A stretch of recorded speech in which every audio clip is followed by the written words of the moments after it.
Hi, this is Lindsay Beaton with Pet Food Forum TV, here today at Petfood Innovation Workshop Next Generation Treats. I'm standing here with Brian Lamp, Sales Manager for Sonac, a division of Darling Ingredients. Thank you so much for being here today, Brian. Well, thank you for having me. You are running one of the stations here at the workshop. What is it that you're having our attendees do, and what do you hope to convey through your demonstrations? What we are doing is demonstrating how to create a gummy treat. So essentially, what we're using is a recipe that Kansas State University actually developed, and it incorporates one of our gelatins. And what the attendees are going to do is create the liquid solution, and then take this liquid gummy solution and pour it into a mold, and we'll place that in the refrigerator. And just like with Jell-O, what you're going to have is the solution kind of harden up into like a chewy treat, just like you would buy a gummy bear or something like that will be the end product. And what are you hoping people take from what they learned today back to their companies and implement? What is your main goal?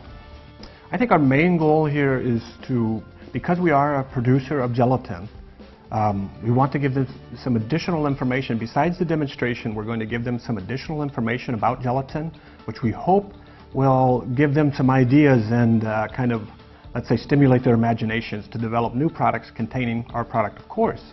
So what we're going to do is we'll have our technical manager for gelatin give a condensed Gelatin 101 overview. Just a very short 5-minute presentation, but it's going to talk about the technical specifications, the functionalities, as well as some of the applications. And then our research partner, Kansas State University, will also do a short overview of extrusion research that they're doing. And then thirdly, we'll have one of our sales representatives for Rousselot, the gelatin division, give kind of an overview of how is gelatin being used, let's say, in the food and pharmaceutical industries. So we're hoping those three things will really stimulate, plus their own hands-on experience will stimulate their imaginations. And in terms of trends, how did you take current trends into consideration when you were putting together today's workshop? And how are you, what are you seeing in terms of trends for the next year, the next couple of years, especially as it applies to gelatin in pet treats? Well, I think that the big trend, which everyone can agree upon, is, let's say, diets that are limited starch diets or grain-free diets. And we feel like that's a very good application for gelatin for two reasons. Because gelatin, in addition to being a good binder or water binder, it also has a high content of protein, approximately 90% protein. So what you have is something that's delivering the binding function that maybe you're lacking if you're taking starch out of a formula. So you have that. Then in addition to that, what you're doing is you have a protein source. And so with the trend with limited starch or grain-free, you also see consumers demanding more protein in their diets. So gelatin's able to deliver on both of those things, which we think makes it a really interesting ingredient for pet food scientists in the industry.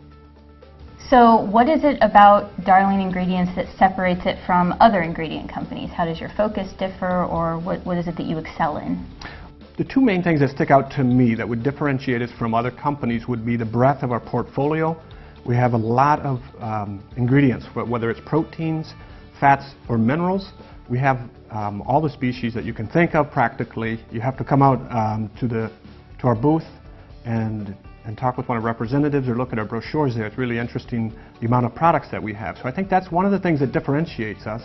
And the other thing that is differentiating us now is that we're a global company. So we have approximately 200 plants on 5 different continents. And what that means is we have corporate research and development. We have corporate quality departments and regulatory departments. So that makes us an ideal partner, let's say, at a time when, let's say, regulations are becoming increasingly complex and more difficult to navigate. Well, we're an interesting partner because we can help our partners with some of those issues. And given your global reach, what kind of factors are you guys seeing that is going to shape the pet food market in the future? I would say that the consumers is what's shaping it, obviously, and that's the case in any industry that you're in, but they're becoming much more aware nutritionally of what their animals require. I think they're more aware of what the animals require than what they require. And if you go onto social media sites, you can see that they understand the nutritional needs of their pets. And so we feel like that's the big driver, but safety obviously is going to be a big driver. But I think higher protein formulas will continue to be a trend. And you said you've been to Pet Food Forum before. This is our first year in Kansas City, so what do you think of our move here, and what are you looking forward to this week after the workshop is over? I think it's really the nexus of the pet food industry. It seems like there's a lot of buzz around this year's Pet Food Forum. So we think it's fantastic. It's kind of like you can just feel the change in the air. And so we're really excited that it's here. Excellent. Thank you very much, Brian. Well, thank you.